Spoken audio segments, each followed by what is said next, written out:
नमस्कार।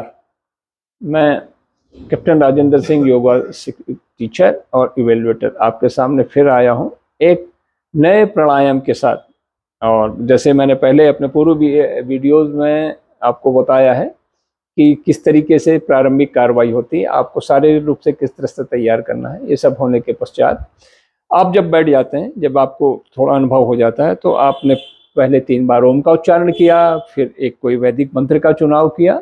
इसके पश्चात हम आ जाते हैं उस प्राणायाम या उस आसन के ऊपर। तो हम चर्चा करेंगे आज उज्जयी प्राणायाम। हमारे चिकित्सालय में बहुत सारे रोगी आते हैं जिनको थायराइड की समस्या रहती है, तो हम बोलते हैं कि आप उज्जयी किया करें। बहुत सारे आसन और बहुत सारे प्राणायाम होते हैं, उनमें से मुख्यतः जो थायराइड के रोगी हैं उनके लिए हम बताते हैं उज्जयी।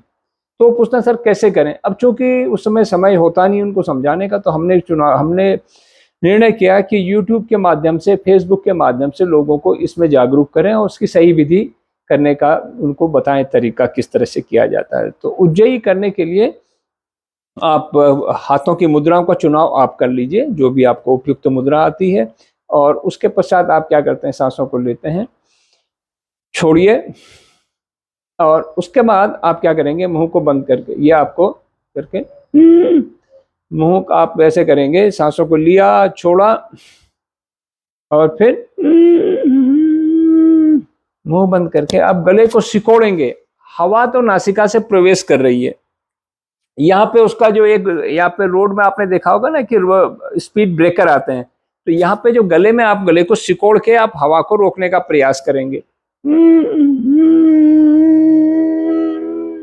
जब इस तरह से करते हैं तो ये गला कि जो विंड पाइप है उसको सिकोड़ देते हैं, टाइट कर देते हैं, और वो क्या करता है कि उससे घर्षण से अवरोध उत्पन्न होता है। जो आप ध्वनि सुन रहे हैं ये उसकी वजह से हो रही है। अगर आप ऐसे भी अगर आप करते हैं तो आप इस तरह की ध्वनि नहीं आपको मिलेगी, मगर आपका लगा लिए कि आपने गले को सिकोड़ दिया और फोर्सफुली आप यू आर इनहेलिंग। तो जो उज्जयी जब आप करते हैं तो आपका जो थायराइड, पैराथायराइड, ये वाला इलाका जो कंठकूप का इलाका है ना, तो यहाँ उसके ऊपर घर्षण दबाव पड़ता है, वो एक्टिवेट हो जाता है। तो ये अभ्यास आप शुरुआत में 1 मिनट, फिर 2 मिनट, फिर आप 3 मिनट तक कर सकते हैं। अर्थात अगर आप करते हैं कि आपका 6 सेकंड लग जाता है एक चक्र में, आपका 3 सेकंड आपको लेने में, और बिना रोके हुए फिर नासिका से सांसों को छोड़ते हैं। ध्यान देने वाली बात है, जो बीपी के पेशेंट हैं, बीपी के पेशेंट, हाइपरटेंशन के पेशेंट, जिनको वर्टिगो है, चक्कर आते हैं, एपिलेप्सी है, अन्य कोई मेडिकल उनको समस्या है, तो वो निश्चित रूप से फिर मैं हर अपने वीडियो में बोलता हूं कि आप अपने चिकित्सक की सलाह जरूर लें, और फिर योग्य, उपयुक्त, क्वालिफाइड योग शिक्षक के सानिध्य में इसको प्रारंभ करें। और मेरे वीडियो को देखिए आप कर रहे हैं, तो इसको आप आराम से करें, धीरे से करें और समझते हुए करें। तो लगभग 3 बार पहले आपने 3 बार किया, फिर 6 बार किया, फिर 12, ऐसे कर करके आपका समय 1 मिनट से 3 मिनट तक हो जाता है। तो ये सावधानी आपको इसको बता दी, लाभ आपको सीधा बता दिया है कि आपके लंग्स इससे मजबूत होंगे, आपका गला, आपका वॉइस क्वालिटी। बहुत सारे बच्चे जो होते हैं प्यूबर्टी वाली एज में, उनकी, लड़का है तो उसकी हल्की आवाज़ पतली सी रहेगी, लड़कियों की तरह से रहती है, या फिर किसी की बहुत मोटी आवाज़ रहती है।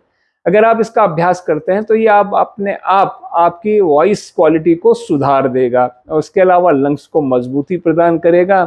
और जब आपका थायराइड भी बैलेंस हो जाएगा तो निश्चित रूप से आप अच्छे उत्तम स्वास्थ्य की तरफ जाएंगे। तो आज का सत्र करते हैं यहीं समाप्त। धन्यवाद। जय हिंद। भारत माता की जय।